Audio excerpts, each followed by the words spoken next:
À Ouascal, il y a des rues qu'on traverse sans les voir et d'autres qui font rêver. L'avenue Jean-Paul Sartre fait partie de celles qui nourrissent les ambitions. Certains l'imaginent comme une vitrine urbaine, un boulevard transformé en Champs-Élysées ouascaliens, bordé de commerces, d'espaces culturels, de lieux de vie et de verdure. D'autres y voient une plaie à refermer, avec des friches polluées qu'il faudrait enfin effacer pour tourner la page.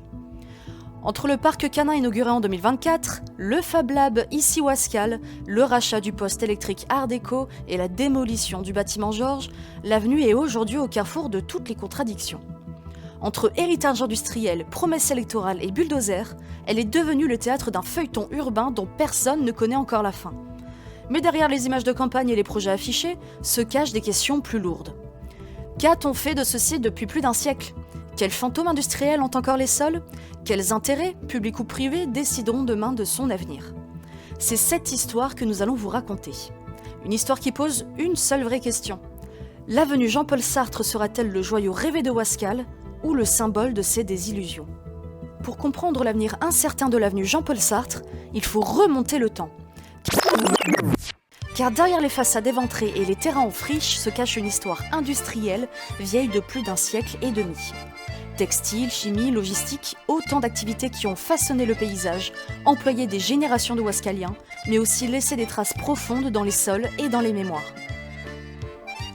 Avant l'ère industrielle, cette avenue n'existe pas. Sur ce plan cadastral de 1876, il n'y a ni route reliée en croix à partir du centre de Ouascal, ni même un pont pour traverser le canal de la Marque. Cette partie porte encore l'appellation La Seigneurie. Et puis, à la fin du 19e siècle, c'est l'avènement de l'ère industrielle. Roubaix et Tourcoing explosent dans l'industrie textile, entraînant les autres industries à se développer. Mais aussi les autres villes. Ouascal en fait partie et les terrains de la Seigneurie suscitent beaucoup d'intérêt. Une desserte fluviale, une desserte ferroviaire à proximité, et ils sont disponibles. Oui, tout ce que vous voyez qui ne sont pas des bâtiments, eh bien ce sont des champs. Sur cette vue aérienne de 1930, on peut voir les différents sites industriels. En regardant cette photo, ou celle-ci, ou celle-là, ces 6 cheminées qui crachent de la fumée en permanence, c'est une usine électrique qui fonctionne au charbon. Elle est construite en 1907 et à partir de 1910, elle sera l'usine de production d'électricité la plus puissante au nord de Paris. Rien que ça. Jusqu'à sa fermeture en 1961, cette centrale alimentera les foyers et l'éclairage public de nombreuses communes et surtout le grand boulevard et le tramway Lille-Roubaix-Tourcoing. Vient ensuite l'ère cornue, caisse automobile, récupération ferraille, four de plomb, déchetterie professionnelle et même collecte de tri de déchets dangereux. Ils ajouteront des pollutions au sol, ajoutées à celles de l'usine électrique précédente. Revenons maintenant à l'ouest du quartier de la Seigneurie. Dès 1861, la manufacture française de produits chimiques Eiken et Leroy s'installe près du port du Dragon. Elle deviendra Saint-Gobain après la Première Guerre mondiale et ne cessera de s'étendre le long de la Marque jusqu'à prendre toute la place disponible. D'ailleurs, voici ce qu'était la place Mendès-France au début du XXe siècle. Étonnant! La démolition de l'usine, au début des années 1970, laissera là aussi de graves polluants dans les sols. Mais rien n'est perdu. 1973 voit l'ouverture d'une déchetterie et d'un incinérateur sur la partie du site la plus polluée. L'incinérateur fermera en 1998, après une lutte du maire Gérard Vignoble et de nombreux habitants. Mais il laissera tout de même sa trace dans le livre d'or des industries pollueuses sur la parcelle. Malgré de nombreuses dépollutions lors du démantèlement, le site recèle une liste complète en matière toxique et est toujours sous surveillance. Un peu plus loin sur l'avenue, au numéro 14 actuel, c'est l'histoire de la friche Georges qui se joue. Anciennement ficellerie, le site est longtemps occupé par les 3 Suisses jusqu'en 2016, date à laquelle les machines s'éteignent, les salariés partent et les halles vides attirent squat et graffiti. Un bâtiment gigantesque, surnommé Georges, devient le symbole d'un temps révolu. Ce qui fut une fierté locale se transforme en verrue urbaine. Les habitants découvrent alors le vrai visage de la friche. Un monstre de béton, inutile, menaçant, qui hante l'avenue. Focalisons à présent sur cette friche Georges, 20 000 m² en pleine métropole, attenante à une parcelle de 100 000 m² de friche côté Villeneuve-d'Ascq. Impossible de comprendre l'importance stratégique de la friche sans rappeler où elle se trouve. Car il ne s'agit pas d'un terrain perdu en périphérie, mais d'un site à la croisée de 3 communes, Ouascal, Villeneuve-d'Ascq et Croix. Côté Ouascal, à l'est de l'avenue Jean-Paul Sartre, s'étend la parcelle d'une superficie de près de 20 000 m². Côté Villeneuve-d'Ascq, au 239 rue Jean Jaurès, se trouve la parcelle la plus vaste, avec presque 100 000 m². Le tout forme un ensemble gigantesque porté par le bras mort de la marque, à 2 pas de la station du métro, hôtel de ville, des grands axes routiers, et directement desservi par l'arrêt de bus Jean-Paul Sartre. À quelques minutes à pied seulement, la gare de Croix-Ouascal complète ce maillage en offrant une connexion ferroviaire. Autrement dit, une localisation idéale connectée au réseau de transport bus, métro et train aux portes des centres-villes de Ouascal et de Croix, dans un secteur où chaque mètre carré de terrain est convoité.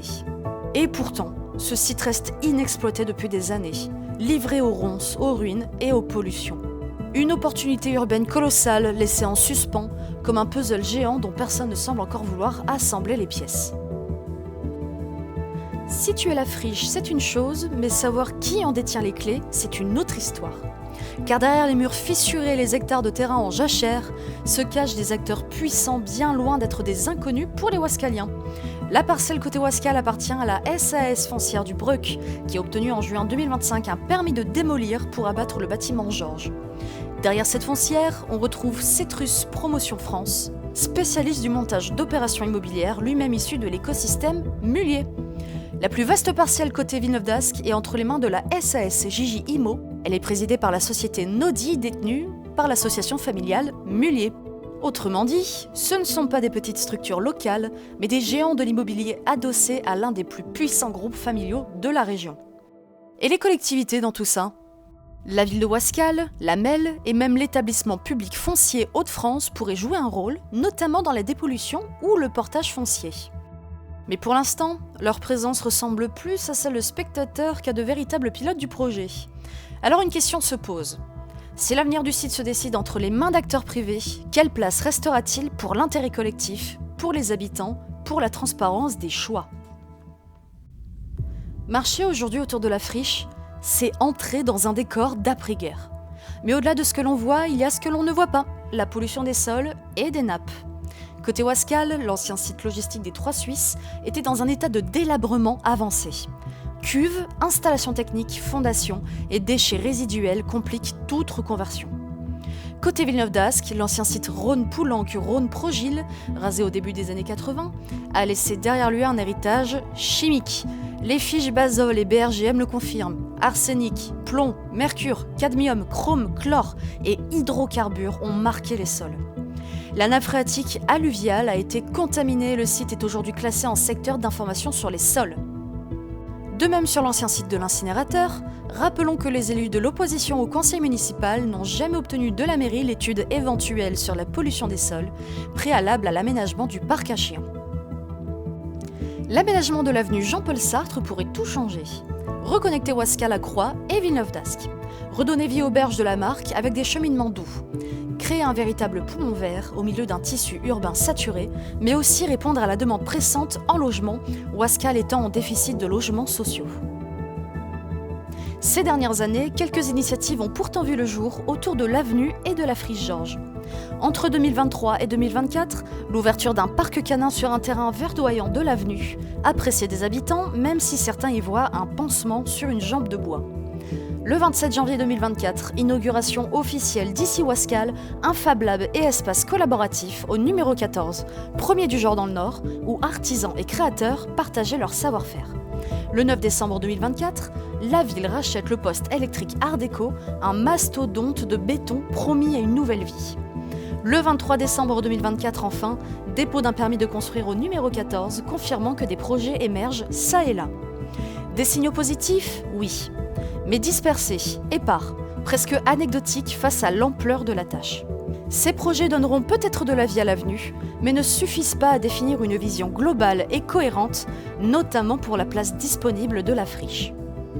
Pourtant, à quelques centaines de mètres, la mairie à Villeneuve-d'Ascq et Croix a montré que la requalification d'une friche pouvait donner naissance à un quartier vivant, attractif et mixte. Logement, bureaux, artisanat, loisirs. Pourquoi ce qui a été possible là-bas semble encore si flou ici ? Au-delà de l'urbanisme, la friche pose une question démocratique. Qui décidera de son avenir ? Les promoteurs déjà installés dans le capital foncier, la municipalité en quête de vitrines, ou les habitants qui aspirent à des espaces de respiration, de loisirs et de solidarité. Le futur de la friche Georges ainsi que celui du poste EDF et de l'ensemble de l'avenue Jean-Paul Sartre ne sera donc pas seulement un choix architectural. Il sera le reflet d'une vision de la ville. Et oui, si c'est un sujet si sensible, c'est aussi parce que l'avenue est un objet politique. Un terrain électoral presque autant qu'un terrain à bâtir. Lors des municipales en 2014, un candidat, Claude Mortel, avait présenté un projet spectaculaire pour l'avenue Jean-Paul Sartre. Un port de plaisance, un bassin nautique, une grande salle type arena, des logements, un marché bio, des espaces verts et même un axe piétonné dynamisant la vie locale, le tout sur 10 ans. Un projet digne d'une capitale européenne. En 2020, les promesses de Stéphanie Ducré. 6 ans plus tard, la maire sortante promettait à son tour une transformation ambitieuse de l'avenue. Dans son discours, elle annonçait « Je veux un béguinage pour nos seniors. Je veux une salle de fête avec du stationnement avenue Jean-Paul Sartre. » L'avenue Jean-Paul Sartre, à Nard, a repris ses lettres de noblesse avec un espace culturel, festif et de marché bio. Là encore, les mots dessinaient un avenir radieux. Une vision séduisante, une avenue culturelle, festive, solidaire. Mais 4 ans plus tard, aucun de ces projets n'a vu le jour. Depuis 20 ans, les programmes se succèdent, les visuels s'enchaînent, les promesses fleurissent. Mais entre l'annonce et la réalité, toujours la même fracture. Un manque de transparence dans les décisions, une concertation citoyenne quasi absente et une incapacité chronique à transformer les rêves en actes. Pendant ce temps, les habitants, eux, observent, attendent et finissent par se méfier. Car à chaque fois, l'avenue Jean-Paul Sartre ressurgit comme un argument électoral, mais sur le terrain, elle reste une friche, une cicatrice ouverte. Derrière les belles maquettes, les visuels électoraux et les projets de promoteurs, une série de questions incontournables se posent. Des questions qui fâchent, mais auxquelles il faudra bien répondre un jour. Qui paiera la dépollution ? Les sols sont pollués par un siècle d'activités industrielles. Arsenic, plomb, mercure, hydrocarbures, chlore, on vous a déjà tout cité. Les experts sont unanimes. Toute réhabilitation exige des études coûteuses et une dépollution lourde. Mais qui réglera la note ? Les anciens industriels disparus ? Les promoteurs privés ? Ou les contribuables via l'argent public ? Quel avenir pour le site ? La démolition du bâtiment Georges est en cours. Mais pour laisser place à quoi ? Des logements haut de gamme, inaccessibles à beaucoup d'Ouaskaliens ? Des équipements publics, pourtant manquants dans la ville, salles polyvalentes, city-stade, béguinage ? Ou un poumon vert, comme le préconisent certains urbanistes, pour préserver la trame écologique de la marque ? Nature ou béton ? La friche borde le bras mort de la marque, classée dans la trame verte et bleue de la MEL. Alors, préserver la biodiversité ou céder à la tentation du béton ? Planter des arbres ou ériger des parkings ?